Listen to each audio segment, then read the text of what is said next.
Dr. Babasaheb Ambedkar Open University.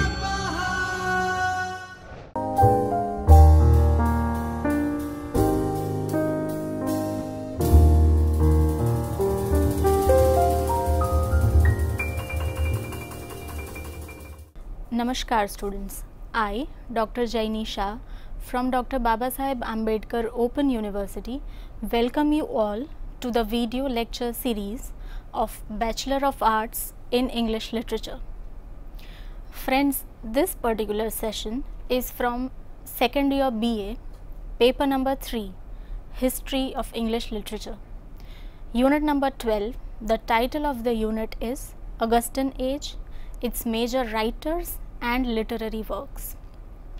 Friends, this session is in continuation to the session on the Augustan Age, its historical background and characteristics, where an introduction to the Augustan Age is provided along with its historical background, social characteristics and literary characteristics, as well as the literary genres.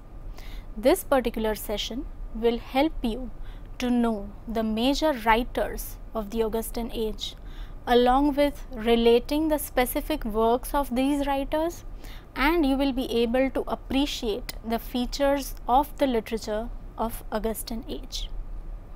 Friends, as we proceed further, we will discuss the major poets, major essayists, novelists and historians with their major works of Augustan Age. Here is a brief introduction to the literature of the Augustan Age. The Augustan Age, friends, is an important age in English literature. There was an increase in the number of literary writers and many genres were popular in that time. It has been called the age of prose because of the writers at the beginning of this age. Prose writings of this age made progress in narration, description, exposition, speculation, argument, etc. Alongside, the age witnessed the establishment of the periodical essay and made possible and popular due to the invention of the printing press. Political satire also reached new heights. In poetry, writers moved towards a strict following of rules of rhyme and meter and of placing how above the what of the matter. So basically it was about appearance and reason. Though there had been attempts at prose fiction as early as the Elizabethan age, the actual development of the novel as a literary genre took place in Augustan Age. The novel form continues to this day in almost the same form as was emerged in the Augustan Age. This age was also a great age for letter writing.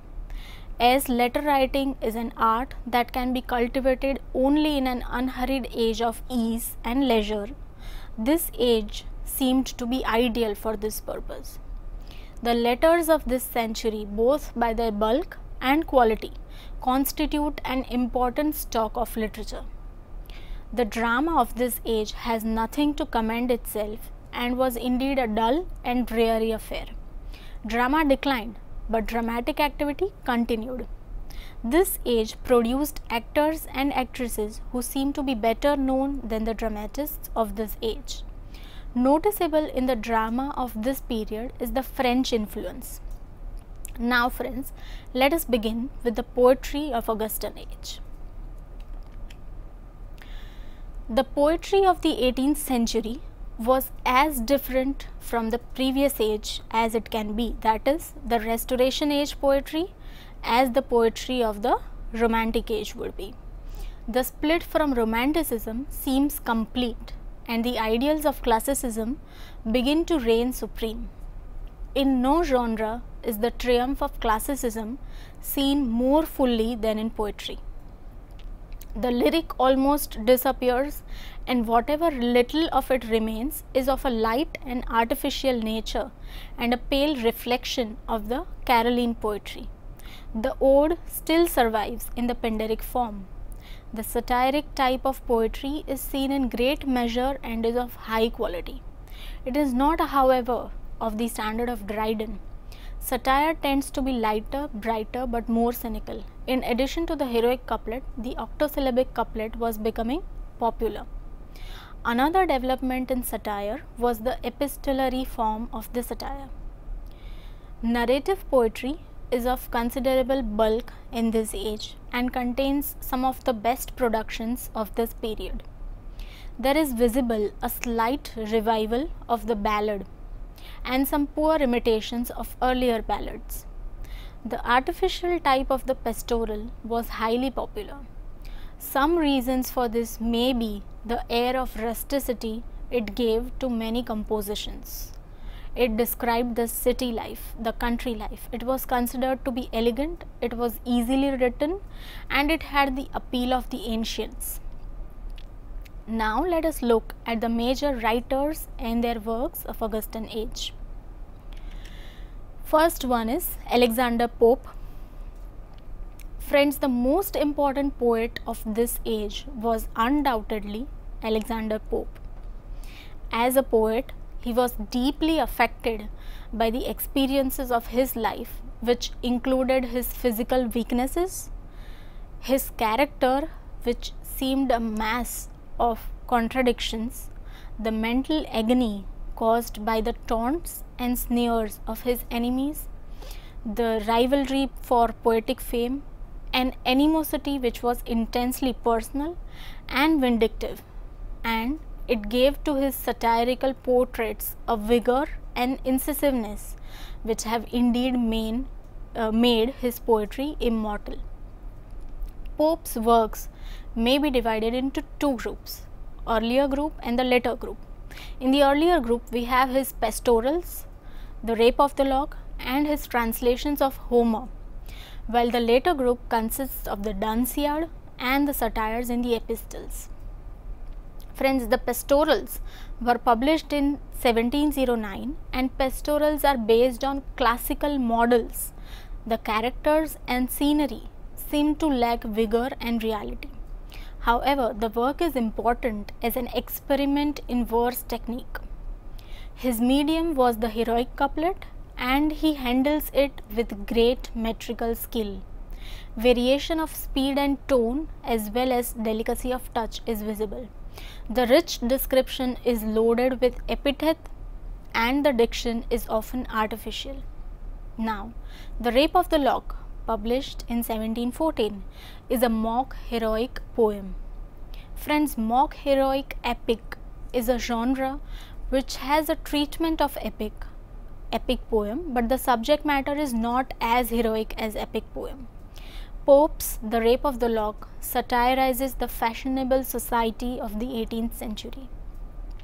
Supposedly written to patch up a serious quarrel which arose between two aristocratic families when Lord Peter cut off a lock of hair from a beautiful maid, Arabella Fermor. It is around this story that Pope is able to weave an entire poem in the epic tradition. He succeeds in satirizing with a most delicate and lively fancy the fashions and foibles of polite aristocratic society. He introduces sylphs and gnomes instead of gods and goddesses, and the poem is certainly one of the most perfect mock epics in the English language and English literature. His shorter poems of the period, like Eloisa to Abelard and Elegy to an Unfortunate Lady, are interesting because they are shorter and only poems written by Pope directly on the theme of love. They can be considered as expressions of passion and pathos. Pope's translation of Homer received a mixed response. Though many of his contemporaries were happy to read a contemporary translation, it is considered faulty as a translation because Pope had no sound knowledge of Greek language and may have been led into errors by his reference to earlier translations.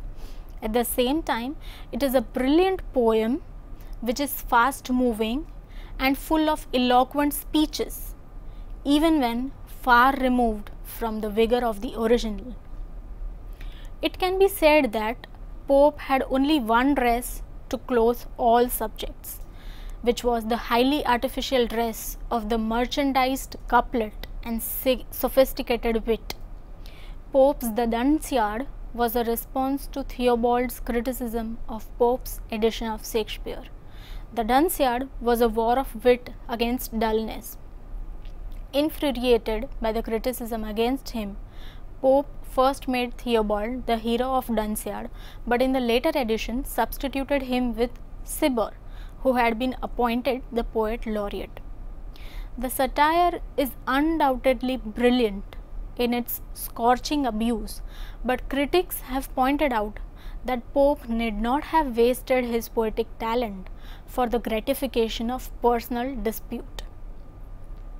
Though inspired by Dryden's Macflecknoe, Pope's Dunciad is generally considered to be inferior than Dryden's work.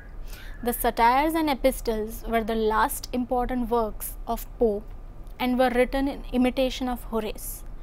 Partly satirical and partly didactic, the two most famous ones are Essay on Man and Epistle to Dr. Arbuthnot. Essay on Man is probably the most quoted of Pope's poems and consists of 4 epistles. According to Pope, the purpose of this poem was to vindicate the ways of God to man. Most critics believe that except in form, it is not poetry. It is found to consist of numerous literary ornaments without any solid structure of thought. Epistle to Dr. Arbuthnot was the prologue to the satires and is considered one of Pope's most brilliant satires mixed with autobiography. It contains the famous satirical portrait of Edison in the character of Atticus. In summing up Pope as a poet, it is clear that he remained unchallenged as the greatest till the Augustan age. However, both in subject and style, his poems are limited, but his work is indeed powerful and effective.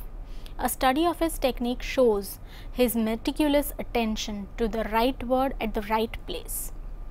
We see correctness and finish in his use of heroic couplet. As a verse satirist, he certainly is as immortal as Dryden. The house of poetry has many mansions, and one is certainly reserved for Pope, is said by some critic. Worthy of mention is also a poet called Robert Burns, the Scottish poet, and also William Blake, whose Songs of Innocence and Songs of Experience reveal a variety of spontaneity and lyrical quality. Other poets of Augustan age who deserve a mention are Matthew Prior, John Gay, Edward Young, Thomas Parnell, etc. Friends, Oliver Goldsmith also wrote his poems within the framework of the classical school and also succeeded in infusing his poetry with nature, feeling and humor. His best known poetic works are, you may also know, The Traveller and The Deserted Village. Now, along with Pope and his contemporaries, it is necessary to look at the poets who followed. Since no watertight division of ages is possible, let us now look at some of these poets. James Thomson, who is sometimes credited with having started a school of poetry opposed to that of Pope, is best known for his poetry Seasons, which got him immediate success and fame. In 4 books of Seasons, the poem describes the 4 seasons in blank verse and is remarkable for the poet's minute observation. Then John Dyer, he was inspired by mountain scenery which is seen in his work Grongar Hill. Further, William Collins, he is famous for his odes written in different lyrical measures, the best known work being the Ode to Evening. Then we have Thomas Gray, who wrote very little, but his work, his poetry, Elegy written in a country churchyard, is very famous and is enough to rate him along with the great poets in the English language. In this poem, Gray produces a symphony that strikes a sympathetic chord in every human heart. This is achieved by the truth and sincerity of sentiments, classic restraint, choice, yet simple diction, as well as the music of the elegiac quatrain. Now friends, let us have a look at the prose of Augustan age. Journalism had grown considerably during the last decade of the 17th century, and there was a plentiful supply of newspapers in the rule of Queen Anne. Some of them gave political news, purveyed social gossip, and discussed current topics.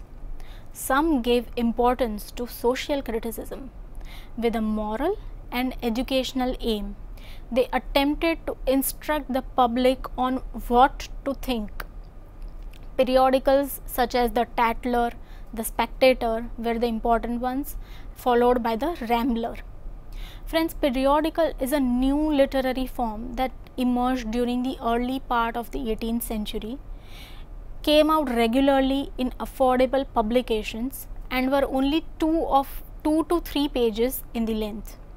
The periodical essay, which flourished for only about 50 years, according to Johnson, it presented general knowledge appropriate for circulation in common talk. With the increase in middle class readers, these periodicals became very popular. Because of the brevity of individual items and the variety of its contents, the periodical essay played a significant role in such periodicals presenting commentary on politics, religion, society, and many other important matters. The formal properties of the periodical essay seemed to be largely defined through the practice of John Addison and Richard Steele. These two wrote with such effectiveness and cultivated such attention in their readers that their writings in the two periodicals, the Tatler and the Spectator, served as the models for periodical writing in the next few decades. The Tatler began in 1709 and lasted for about 2 years, after which came the Spectator, which was a collaboration between Addison and Steele.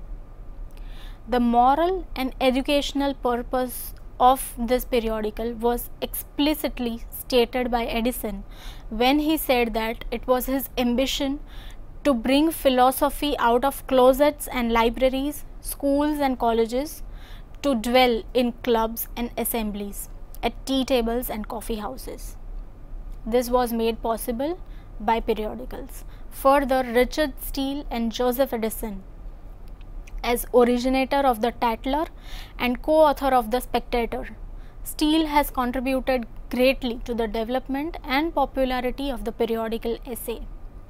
It is impossible to separate the work of Addison and Steele in these periodicals, but the majority of critics believe that the more original parts, the characters, the thoughts, are largely Steele's creation. To Addison fell the responsibility of polishing the work, perfecting the essay, and of adding that touch of humor which contributed in great measure to their lasting popularity. The Tatler and the Spectator are indeed the beginning of the modern essay and their studies of human character, as exemplified in Sir Roger de Coverley, seem to be a preparation of the modern novel. The essays present the best picture of the new social life of England. They advanced the art of literary criticism to a new height, and they gave us delightful characters to ponder upon. In style, these essays show the growing perfection of the English language, for as Dr. Johnson rightly says, whoever wishes to attain an English style, familiar but not coarse, and elegant but not ostentatious, must give his days and nights to the volumes produced by Addison. The periodical essay continued to grow in the essays of Goldsmith, Dr. Johnson, Swift, etc. Now friends, let us have a look at the novel form in the Augustan age. In addition to other major achievements of the age, the novel as a literary form is an important milestone. Though other genres like the epic, the romance and drama were first produced in other nations, the novel was specifically born in England. The precursors of the novel can be traced to a collection of tales called the Greek romances of the 2nd to 6th centuries, the Canterbury Tales, Bacon's The New Atlantis, The Pilgrim's Progress, etc. However, the modern novel probably can be traced to the publication of Richardson's Pamela in 1740. In this age, increase in the reading public, a powerful middle class led to writers moving away from romances and tales of heroic valor to the everyday lives of common people. The major novelists of this age are, the first one among them is Daniel Defoe. His novel Robinson Crusoe generally heads the list of early novels and is one of the few books which held its popularity for almost 200 years. The charm of the story is its intense reality and in the succession of thoughts, feelings and incidents which every reader feels is true to his life. Some critics believe that Crusoe represents the whole of human society. Then the second novelist is Jonathan Swift. Swift's most famous work is Gulliver's Travels. It is a satire on man and his institutions, written in 4 parts. The last part shows Swift's bitterness and misanthropy. By a strange quirk of fate, the novel has become a classic for children. Its chief merit is that it is an absorbing tale of adventure of Gulliver. A Tale of Tub and The Battle of the Books are 2 of his other important works. Then come to Samuel Richardson. Friends, he is credited with having written the first modern novel, which is an epistolary novel. Friends, epistolary novel is a novel written in the form of letters. Pamela or Virtue Rewarded, which is a series of letters telling of the trials, tribulations and the final happy marriage of an unbelievably sweet maiden, is among the major novels of the age. His success at that time was enormous. It is also considered sentimental, grandiloquent and wearisome. His second novel, Clarissa, which ran into 8 volumes, was also received with great enthusiasm. He told the story of human life, told it from within.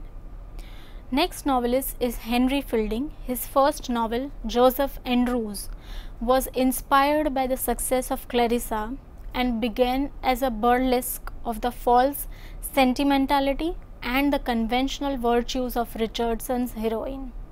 However, the story is of a vagabond and the novelist tells it with the aim of laughing men out of their follies. He is direct, vigorous, hilarious and coarse to the point of vulgarity. He wrote other novels, of which Tom Jones is the most important one. Fielding must be regarded as a great artist of realistic fiction and is indeed the founder of the modern novel. Further, Tobias Smollett. Smollett lacked Fielding's genius and seems to crowd his pages with the horrors and brutalities which are sometimes mistaken for realism. He is best known for 3 works: Roderick Random, Peregrine Pickle and Humphrey Clinker. He models his novels on Don Quixote, trying to follow the picaresque novel which was very characteristic of that age. The works of Lawrence Sterne are the reverse of those of Smollett. For the Sterne, letter was given to coarse vulgarities and the former to whims and vagaries and sentimental tears. Sterne's 2 important works are Tristram Shandy and A Sentimental Journey through France and Italy. The first was never finished even after 9 volumes, and in the second the reader is never sure how much has been taken or adapted from other writers. Then friends, next up is Oliver Goldsmith. His only novel, The Vicar of Wakefield, gives to home life an enduring romantic interest.